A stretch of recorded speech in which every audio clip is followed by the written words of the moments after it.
नमस्कार साथियों, स्वागत है आप सभी का अपने चैनल पर। हम कर रहे थे कक्षा 10वीं की राजस्थान अध्ययन।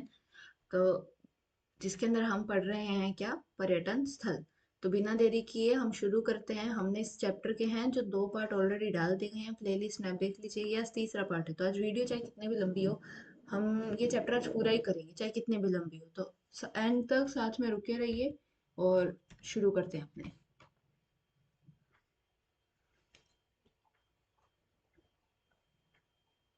तो हमें जो है वो शुरू करना है नागौर जिले से। हमने कई जिले कर लिए, अभी हम शुरू करेंगे किससे? नागौर जिले से शुरू करेंगे। नागौर में हम पहले पढ़ते हैं क्या, लाडनू का। लाडनू कहाँ है? लाडनू नागौर में। लाडनू में बनी साड़ियाँ पूरे भारत में कॉटन की साड़ियों में बेहतरीन किस्म की मानी जाती है तथा इनके चटन रंग और मुलायम कपड़ों के लिए बेहद पसंद की जाती है। जैन धर्म का एक महत्वपूर्ण केंद्र और अहिंसा एवं करुणा का आध्यात्मिक केंद्र माने जाने वाला लाडनू 10वीं सदी में बसाया गया था। इसका अपना एक समृद्ध इतिहास है। जैन धर्म, आध्यात्मिकता और शुद्धि का प्रतीक जैन विश्व भारती विश्वविद्यालय, क्या जैन विश्व भारती विद्यालय जो है यहाँ पर है। विश्व विख्यात संत आचार्य श्री तुलसी, ये भी कहीं के, कहाँ के थे? लाडनू के थे। अगला है बड़े पीर साहब की दरगाह। सुप्रसिद्ध पवित्र स्थान होने के कारण लाहौर में बड़े पीर साहब की दरगाह को 17 अप्रैल 2018 को एक संग्रहालय के रूप में भी दर्शनार्थ खोला गया। दरगाह में सबसे ज्यादा प्रसिद्ध और लोकप्रिय दर्शन योग्य सुशोभित वस्तु यहाँ पर रखा गया कुरान शरीफ है, जिसे हजरत सैयद सैफुद्दीन अब्दुल जिलानी द्वारा सुनहरी शाही में लिखा गया था। किसके द्वारा? हजरत सैयद सैफुद्दीन अब्दुल जिलानी द्वारा। इन्होंने क्या किया था? उसे सुनहरे अक्षरों में लिखा था।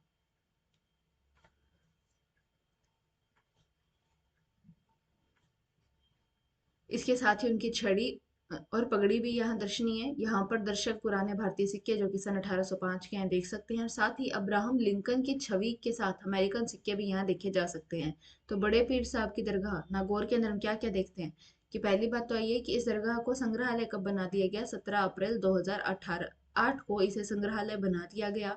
यहाँ पर देखने लायक क्या है? कुरान शरीफ है, जिसे सुनहरी शाही में लिख दिया गया था। सुनहरी शाही में लिख दिया गया था। किसके द्वारा? हजरत सैयद सैफुद्दीन अब्दुल जिलानी द्वारा। किसके द्वारा?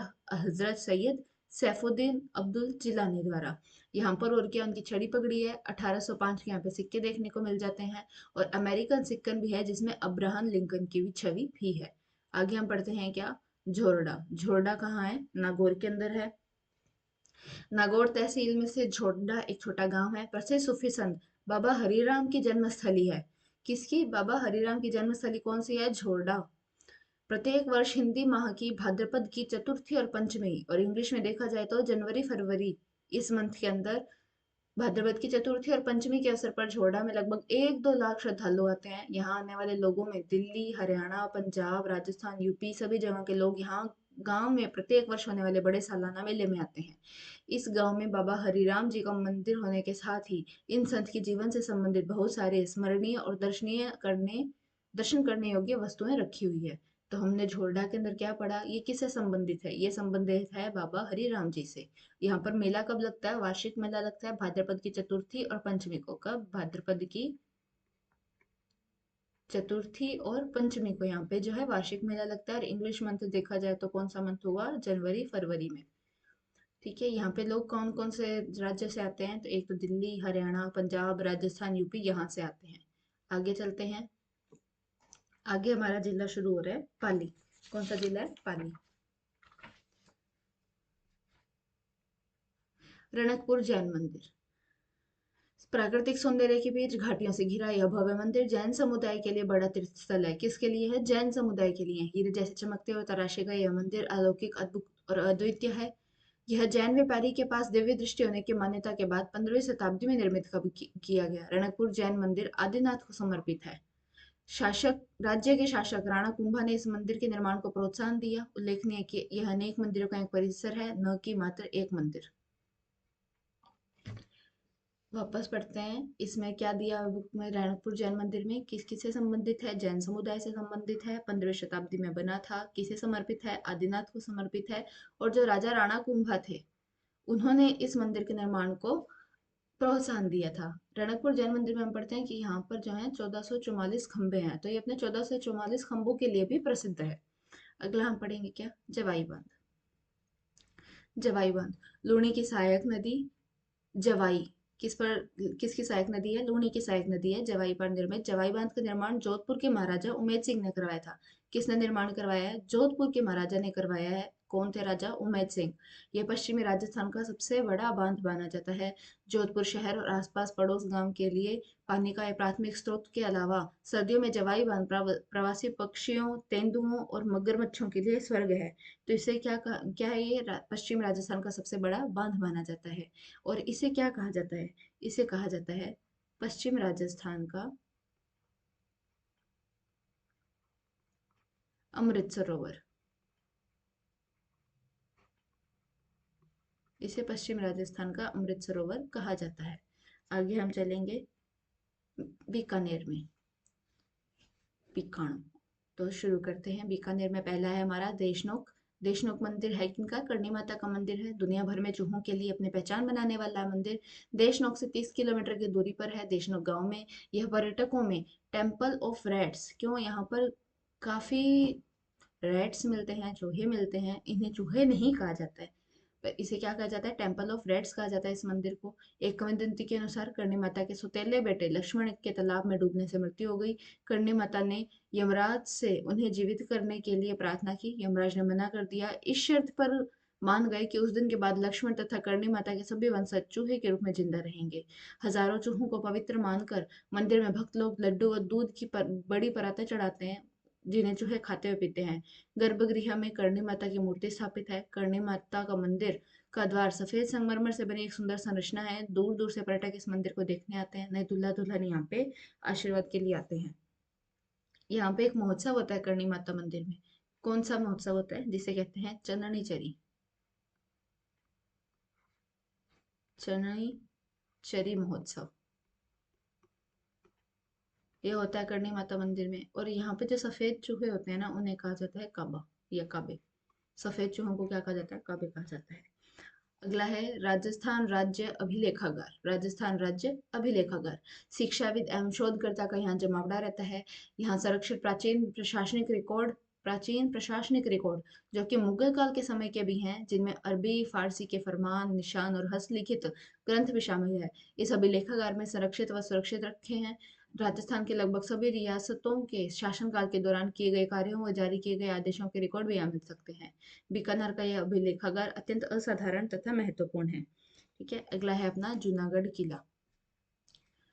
इस किले को कभी कोई शत्रु नहीं जीत पाया। सन 1588 में सम्राट अकबर के सबसे ज्यादा प्रतिष्ठित सूबेदार राजा राय सिंह द्वारा बनाया गया एक किला है, जो आकर्षण का केंद्र है। इसमें बने लाल बलुआ पत्थर संगमरमर के शानदार महल, प्रांगण, बालकनियां, छतरीनुमा मंडप और खिड़कियां अपनी अद्भुत कला को दर्शाते हैं।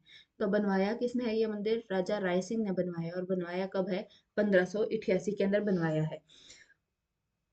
कई जगह पे 1589 भी आ जाता है, तो ये भी कर सकते हैं अपने। ठीक है, और इसे इस किले को क्या कहा जाता है, जमीन का जेवर।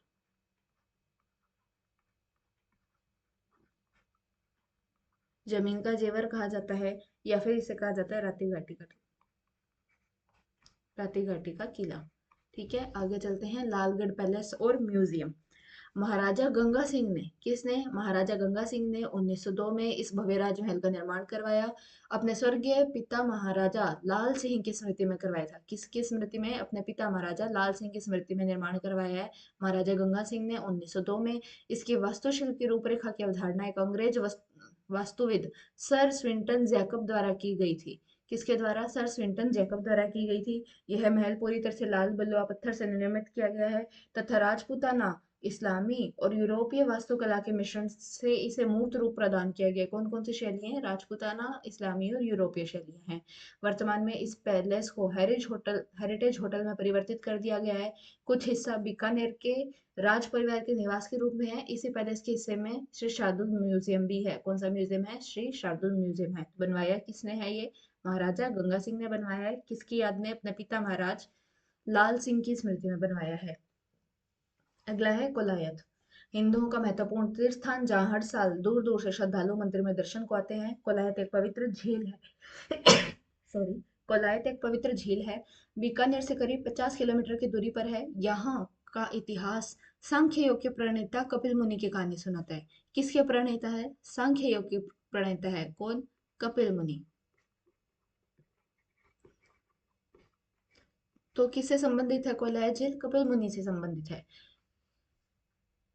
जिस जगह के शांतिपूर्ण वातावरण से इतने अभिभूत हो गए थे कि उन्होंने अपने उत्तर पश्चिम की यात्रा को बीच में रोक दिया और संसार के चक्र से मुक्ति पाने के लिए यहीं तपस्या करने लगे। यहाँ स्थित मंदिर, घाट, पवित्र झील भक्तों को आमंत्रित करते हैं। यहाँ पर मेला लगता है। कोलायत में मेला लगता है। कब लगता है? कोलायत में मेला लगता है कार्तिक पूर्णिमा को।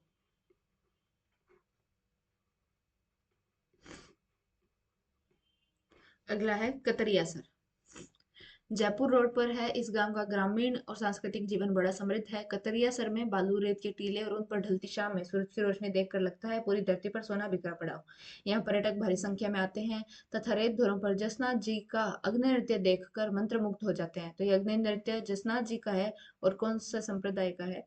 बिश्नोई।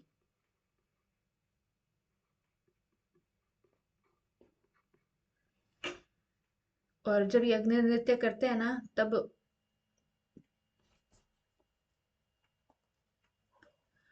यहाँ पे मतलब जो घोष दिया जाता है अग्नि नृत्य करते टाइम, वो क्या घोष दिया जाता है? फतेह फतेह। फतेह फतेह, ये घोष देते हुए ये अग्नि नृत्य करते हैं। यहाँ पर रेगिस्तानी लोमड़ी, खरगोश, चिंकारा, मोर, तितर, बटेर, चकोर के झुंड दिखाई देते हैं। बीकानेर से 45 किलोमीटर की दूरी पर कतरियासर एक सुथरा और समृद्ध गांव है। ठीक है। अगला है राष्ट्रीय उष्ण अनुसंधान केंद्र। एशिया का अपनी तरह का एकमात्र केंद्र जहां ऊंटों का रखरखाव, ऊन पर अनुसंधान, प्रजनन संबंधित कार्य संपन्न होते हैं।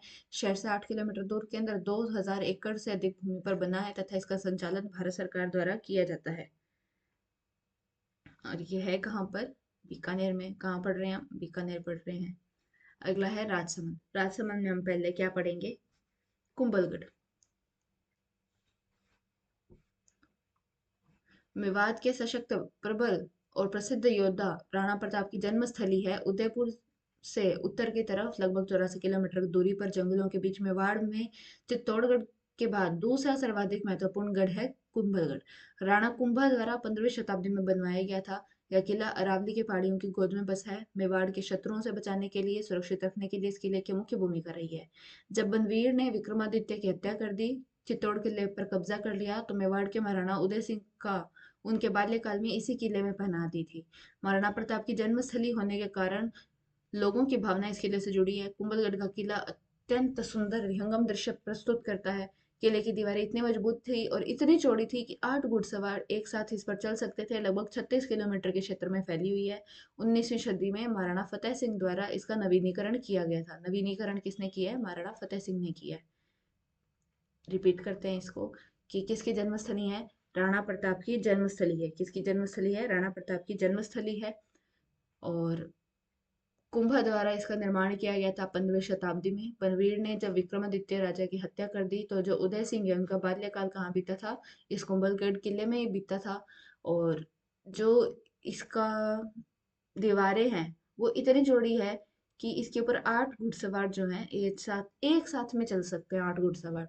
और जो दीवार की लंबाई है वो कितनी है? मतलब कितने एरिया में फैली हुई है? वो फैली हुई है 36 किलोमीटर के अंदर। और इसका जीर्णोद्धार या इसका नवीनीकरण कब करवाया गया? 19वीं शताब्दी में महाराणा फतेह सिंह ने करवाया गया है। ये जो कुंभलगढ़ किला है, इसके बारे में एक बात बताऊं, ये है सादड़ी गांव, यानी कि मेवाड़ मारवाड़ की सीमा पर है ये। मेवाड़ मारवाड़ सीमा पर है ये दुर्ग।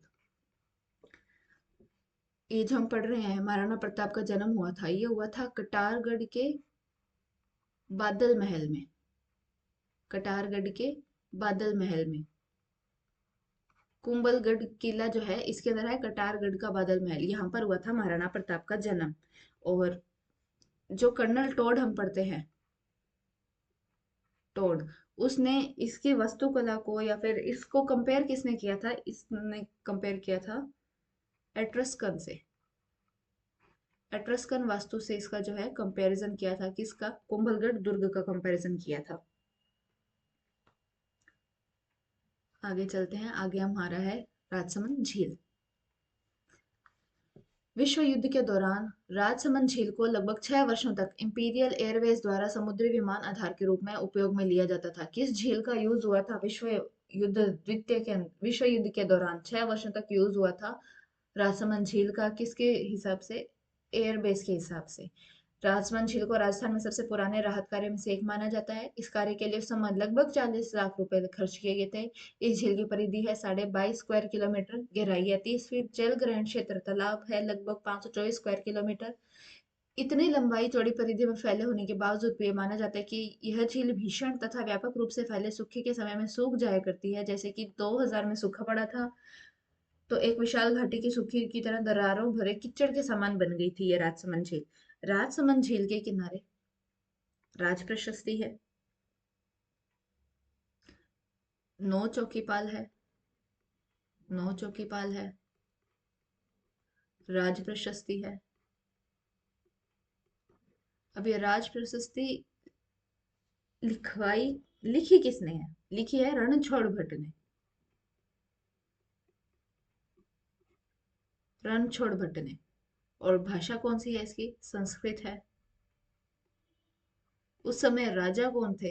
राजसमंद झील, राजसमंद जिला, राजा राज सिंह। ठीक है, आगे चलते हैं, आगे है अपना हल्दी घाटी। यह स्थान मेवाड़ के महाराणा प्रताप और अकबर के बीच हुए युद्ध के लिए प्रसिद्ध है तथा उदयपुर से 40 किलोमीटर की दूरी पर है। इस घाटी की मिट्टी हल्दी के रंग से पीली है, इसलिए इसका यह नाम पड़ा था। हल्दी घाटी अरावली की पहाड़ियों में स्थित है। 1576 में हुए युद्ध में महाराणा प्रताप के गौरव और शौर्य को दर्शाने वाली हल्दी घाटी उनके प्रिय चेतक की समाधि स्थली भी है, यहीं स्थित है। तो चेतक की समाधि स्थली कहाँ पर है? चेतक की समाधि स्थली है बलीचा में। किसकी समाधि है? चेतक की। आगे बढ़ते हैं, सवाई माधोपुर। सवाई माधोपुर किला, यह किला रणथंभौर राष्ट्रीय उद्यान के क्षेत्र के अंदर आता है। किले के तीन तरफ पहाड़ों की प्राकृतिक खाई हुई है, इसलिए इसे अजय और मजबूत बनाती है। ऐसा माना जाता है कि इसका निर्माण चौहान राजा रणथंभन देव द्वारा किया गया था। किसके द्वारा? चौहान राजा रणथंभन देव द्वारा। खानवा युद्ध में घायल राणा सांगा को भी इलाज के लिए इसी दुर्ग में लाया गया था। रणथंभौर का यह उल्लेखनीय किला चौहान शासकों द्वारा 10वीं-11वीं शताब्दी में बनाया गया था। एक आदर्श सामरिक स्थान होने के कारण यह दुश्मन को खाड़ी में रोके रखने के लिए था। मुस्लिम आक्रमणकारी अलाउद्दीन खिलजी ने इस किले की घेरेबंदी की थी। जब घेरेबंदी की थी तब राजा कौन थे? हमीर देव चौहान। कौन थे? हमीर देव चौहान। तब यह किला राजघराने की महिलाओं के जोहर की ऐतिहासिक घटना का साक्ष्य बना था। किले की विशेषता यहाँ के मंदिर, जलाशय, विशाल द्वार और सुदृढ़ प्राचीरों में दिखाई पड़ती है। अब ये अपनों ने पढ़ा ना कि ये तीन तरफ पहाड़ों से घिरा हुआ है, फिर खाई है। तो अब्बुल फजल जो आदमी था, अब्बुल फजल, उसने इसको बख्तरबंद किला कहा। बख्तरबंद दुर्ग कहा। किसने कहा है? सॉरी, अब्बुल फजल ने। किसको कहा है? रणथंभौर किले को कहा है। अगला अपना जिला है सिरोही, जिसमें हम पहले पढ़ेंगे गुरु शिखर। सबसे ऊंचा गुरु शिखर है, अरावली की सबसे ऊंची चोटी कौन सी है? गुरु शिखर है। और ऊंचाई है कितनी? 1722 है, कई जगह पे 1725 भी आ जाती है। समुद्र तल से ऊंचाई है। माउंट आबू का विहंगम दृश्य देखने के लिए, प्रकृति की छटा निहारने के लिए गुरु शिखर की यात्रा अनुपम है। गुरु शिखर पर चढ़ने से पहले भगवान दत्तात्रेय का मंदिर दिखाई देता है, जिसके लिए माना जाता है कि भगवान ब्रह्मा, विष्णु और महेश ने ऋषि आत्रेय और उनकी पत्नी अनुसुईया को दत्तात्रेय के रूप में एक पुत्र प्रदान किया था। वैष्णव समुदाय के लिए यह एक तीर्थ स्थान है। जेम्स कर्नल टोड ने गुरु शिखर को क्या कहा था? जो जेम्स कर्नल टोड था, उसने गुरु शिखर को कहा है संतों का शिखर।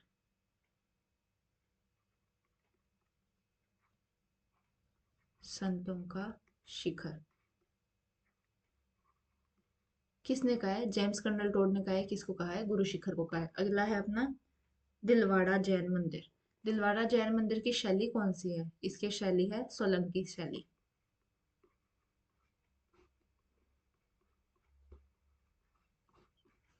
पूरे विश्व में माउंट आबू के जैन मंदिरों की तीर्थ यात्रा महत्वपूर्ण मानी जाती है। बाहर से साधारण सा दिखने वाला यह मंदिर भीतर पहुंचने पर पर्यटकों को अद्वितीय वास्तुशिल्प और इसमें की गई पत्थरों पर शानदार नक्काशी से अचंभित कर देता है।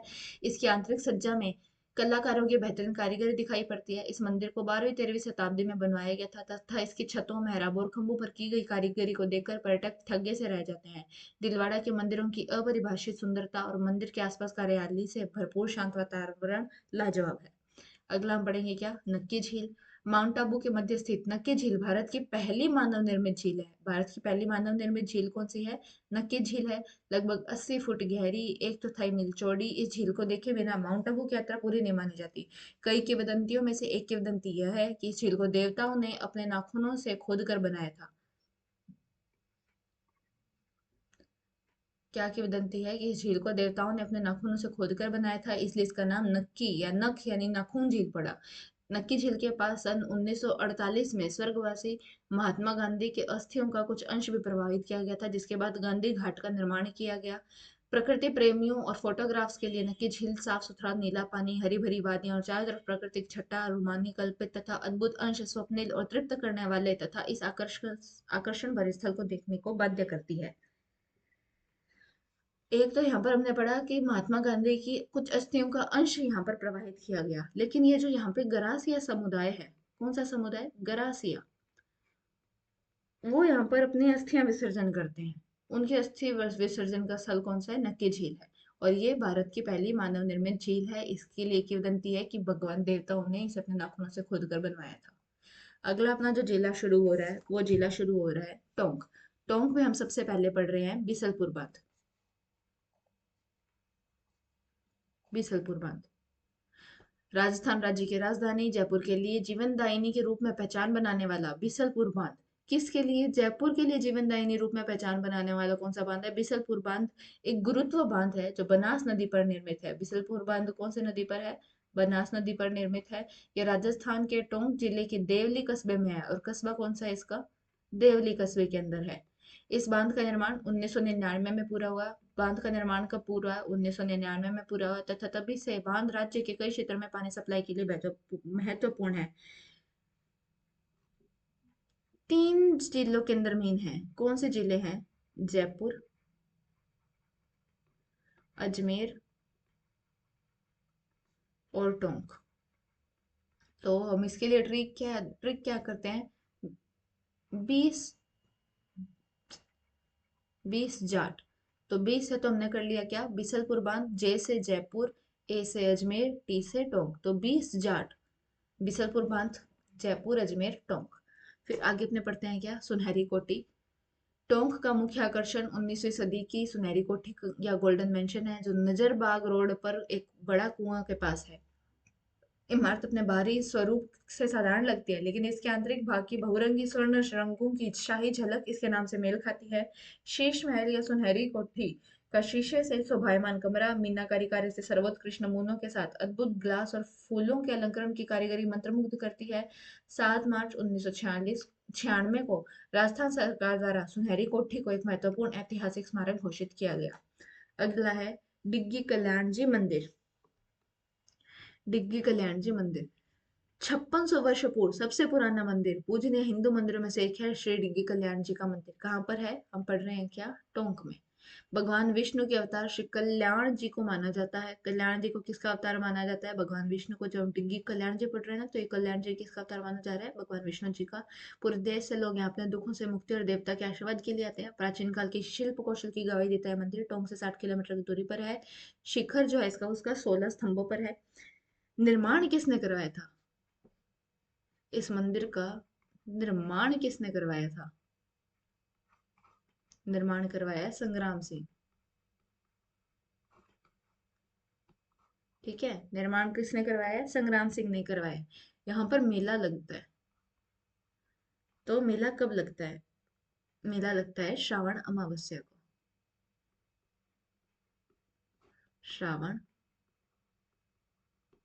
अमावस्या को। और लगता कहाँ पर है? मालपुरा तहसील है, वहां पर लगता है। किसका मेला? डिग्गी कल्याण जी का मेला श्रावण अमावस्या को लगता है मालपुरा तहसील के अंदर। और ये जो इन्हें एक क्या कहा जाता है? इन्हें कहा जाता है कलह पीर। कलह पीर। अगला अपना जिला शुरू होता है क्या? श्री गंगानगर, राजस्थान का अन्न का भंडार, जिसमें हम पहले पढ़ेंगे बुढ़ा जोहड़। गुरुद्वारे का निर्माण हुआ है 1954 में, बाबा फतेह सिंह की देखरेख में इस गुरुद्वारे का निर्माण हुआ है। यहाँ हर माह की अमावस्या को मेला लगता है, हर माह की अमावस्या को मेला लगता है। कहा जाता है कि जत्थेदार बुड्ढा सिंह की प्रेरणा से अधर्मी मस्सा रंग का सिर काटकर इस गुरुद्वारे में लाया गया था। इस कारण इस गुरुद्वारे को बुढ़ा जोड़ कहा जाता है। क्यों? कि जो बुड्ढा सिंह जी थे जत्थेदार, उन्होंने एक अधर्मी था मस्सा रंग, उसका सिर काट दिया और कहाँ ले आए? इस गुरुद्वारे में ले आए, इसलिए इसका नाम पड़ गया है बुढ़ा जोड़। निर्माण किसने करवाया? बाबा फतेह सिंह ने करवाया। कब करवाया? 1954 में इसका निर्माण करवाया है। अगला है अपना क्या? हिंदू मलकोट। गंगानगर में स्थित हिंदू मलकोट भारत पाकिस्तान की सीमा को अलग करती है। बीकानेर की दीवार हिंदू मल के सम्मान में इसका सम्मानित नाम किया गया इसका। सीमा के निकट स्थित पर्यटक आकर्षण में से एक है। सीमा श्री गंगानगर से 25 किलोमीटर दूर स्थित है और प्रतिदिन 10 से 5:30 के बीच पर्यटकों के लिए खुली रहती है। अगला है अपना अपना उदयपुर। उदयपुर को क्या कहा जा रहा है? झीलों की नगरी। झीलों की नगरी किसे कहा जा रहा है? उदयपुर को कहा जा रहा है, जिसमें हम पहले पढ़ेंगे पिछोला झील। इसका निर्माण कब हुआ था? राणा लाखा के समय में। किसके समय में? राणा लाखा के समय में। एक कोई पिच्छू बंजारा आता है, पिच्छू बंजारा। तो मान्यता है कि उस पिच्छू बंजारे ने इसका निर्माण करवाया है। पिछोला झील का सौंदर्य ढलती शाम के समय पूर्व सूर्य की लालिमा के सोने की तरह चमकता है। पिछोली गांव के कारण झील को पिछोला नाम दिया गया। जगनिवास और जगमंदिर द्वीप इस झील में स्थित है। जगनिवास और जगमंदिर द्वीप याद रखना है अपनों को। झील के पूर्वी किनारे पर सिटी पैलेस है। सूर्यास्त होने पर झील में नाव की सवारी, झील और सिटी पैलेस का मनमोहक दृश्य पर्यटकों को आकर्षित करता है। अगली झील है फतेह सागर झील। फतेह सागर झील और पिछोला झील, इन दो झीलों को कनेक्ट कौन करता है? स्वरूप सागर।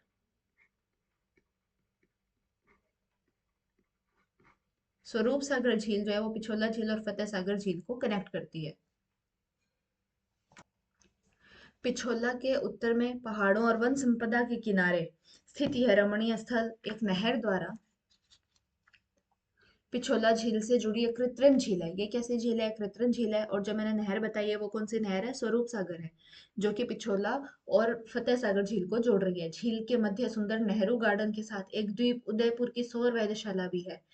इसे पहले कनोट बांध भी कहा जाता था, क्योंकि इसका उद्घाटन किसके द्वारा किया गया था? ड्यूक ऑफ कनौट द्वारा इसका उद्घाटन किया गया, इसलिए इसे कनोट बांध भी कहा जाता था। अगला है सहेलियों की बाड़ी। सहेलियों की बाड़ी उदयपुर का लोकप्रिय पर्यटन स्थल है, जो कि महाराजा संग्राम सिंह द्वितीय ने निर्माण करवाया। महिलाओं के लिए बगीचे के रूप में निर्मित किया गया था, छोटे से संग्रहालय के साथ इसमें संगमरमर के हाथी, फव्वारे, मंडप और कमल कुंड जैसे कई आकर्षण स्थल है। सहेलियों की बाड़ी तो कहाँ पर है? उदयपुर में हम पढ़ रहे हैं। एक आता है सात सहेलियों का मंदिर।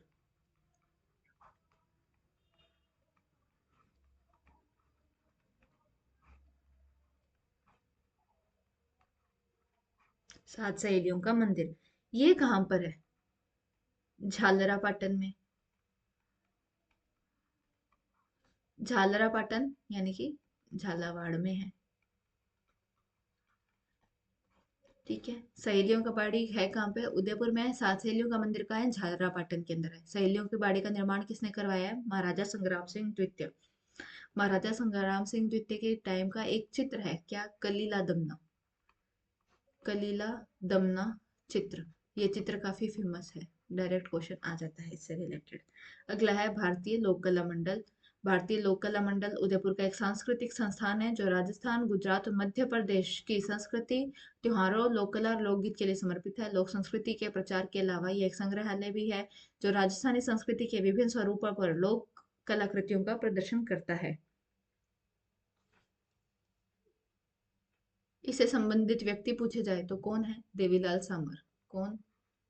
देवीलाल सामर। इस चैप्टर का लास्ट टॉपिक है नागदा। उदयपुर के अंदर है। छठी शताब्दी के अंश को समाहित किया। नागदा उदयपुर से 22 किलोमीटर की दूरी पर है। अरावली की पहाड़ियों में गोद में बसा नागदा जटिल नक्काशीदार सहस्त्र बाहु मंदिर के लिए, जिसे कि आजकल आम बोली आज मतलब टाइम के साथ में सास बहू मंदिर भी कहा जाने लग गया। सहस्त्र बहू सभी बोल नहीं पाते तो इस मंदिर को अब क्या बोलने लगे, साहस बहू मंदिर। तो पेपर में सास बहू मंदिर आए चाहे सहस्त्र बहू मंदिर आए, कौन कहाँ पर है, नागदा उदयपुर में है। जो कि आम लोगों में सास बहू मंदिर के नाम से पहचाना जाता है। 9वीं 10वीं शताब्दी में निर्मित, कौन सी शताब्दी में निर्मित है, 9वीं 10वीं शताब्दी में निर्मित है। इस मंदिर का वास्तुशिल्प अतुलनीय है और तोरण द्वार अद्भुत बनाया गया है। तो ये वो हमारा चैप्टर पूरा। अभी हम करेंगे क्या, अभ्यास प्रश्न। मेयो कॉलेज की स्थापना किस वर्ष में हुई थी? मेयो कॉलेज अपनों ने पढ़ा कहाँ पर था?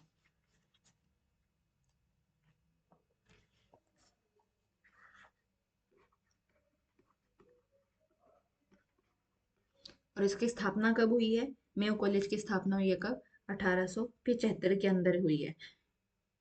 इंडो सार सैनिक, यानी ये कहा जाए तो भारत प्लस अरबी, ऐसे स्थापत्य कला मिक्स हैं किसमें, मेयो कॉलेज के अंदर। और ये जो भारतीय राजघराने के बच्चे होते थे ना, उनका बोर्डिंग स्कूल होता था। ये स्थापना हुई 1875 में, और की किसने है, स्थापना की थी रिचर्ड बार्क ने। किसने? रिचर्ड बार्क ने। अगला है, केवला देव घना पक्षी राष्ट्रीय उद्यान किस जिले में स्थापित है?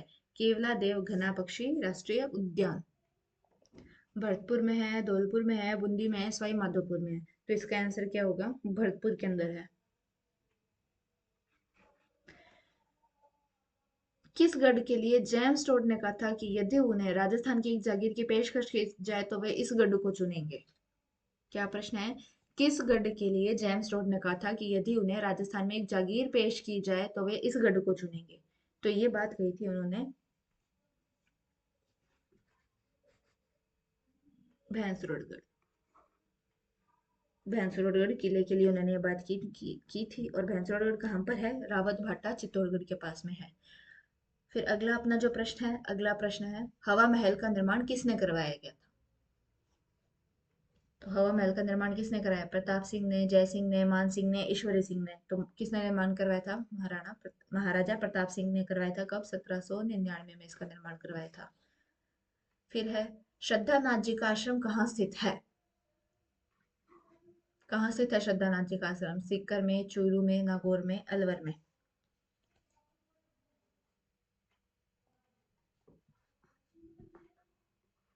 सीकर में। ठीक है। अगला अपना प्रश्न आता है, मानगढ़ धाम का राजस्थान के स्वतंत्रता संग्राम में क्या महत्व है? जैसलमेर के 4 महत्वपूर्ण पर्यटक स्थल, ये सभी आप कीजिए। अगला अपना आता है सुमेलित करने वाला, नागदा। नागदा कहाँ है? उदयपुर के अंदर है। कतरिया सर, बीकानेर, खेतड़ी महल, झुंझुनू, सुंधा माता, जालोर।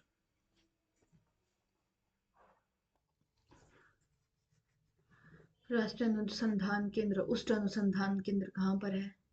बीकानेर में है। ताल छाप पर जोहड़बीड़, ये जोहड़बीड़ में है। ताल छापर अभयारण्य के मुख्य आकर्षण क्या है? काले हिरण। 12 में से सीताबाड़ी का महत्व बताइए। सीताबाड़ी का महत्व आप वापस पैराग्राफ रीड करेंगे, पूरा महत्व पता लग जाएगा। जैसलमेर के 4 महत्वपूर्ण पर्यटक स्थल भी देख लीजिएगा। भवानी नाट्यशाला का निर्माण कब हुआ, कहाँ हुआ? 1921 में निर्माण हुआ है। कहाँ पर? झालावाड़ में। कहाँ हुआ निर्माण? झालावाड़ के अंदर हुआ है। यहाँ पर जो शेक्सपियर राइटर है, इंग्लिश राइटर, उसके प्लेज यहाँ पर किए गए हैं। सोने जी की नसियां कहाँ है? अजमेर में है। लक्ष्मण किले कहाँ पर है? सीकर में है। फतेहपुर ये भी सीकर के अंदर है। इन सभी प्रश्नों को आप एक बारी अपनी नज़रों से देख लीजिएगा, कर लीजिएगा। और इसी के साथ में जो हमारे चैप्टर है 10वां, वो हुआ है खत्म। अब हमारी जो अगला चैप्टर हम करेंगे वो करेंगे राजस्थानी भाषा और साहित्य, जो कि अध्याय है 9वां। तो हम आज की वीडियो को यहीं पर विराम देते हैं। क्लास 10th का चैप्टर 10th जो है वो पूरा हो गया है 3 पार्ट्स में। ये आपस में रिलेटेड नहीं है, तो अगर आप बीच में से कोई भी पार्ट देखना चाहें तो आप देख सकते हैं आराम से। यूँ नहीं कि पार्ट 1 नहीं देखा तो 2 नहीं समझ सकते, लेकिन हाँ, चैप्टर पूरा नहीं होगा तो आपको तीनों पार्ट देखने पड़ेंगे चैप्टर पूरा करने के लिए। इसी के साथ में हम देते हैं आज की वीडियो को विराम। जय हिंद, जय भारत। पढ़ते रहिए, पढ़ाते रहिए।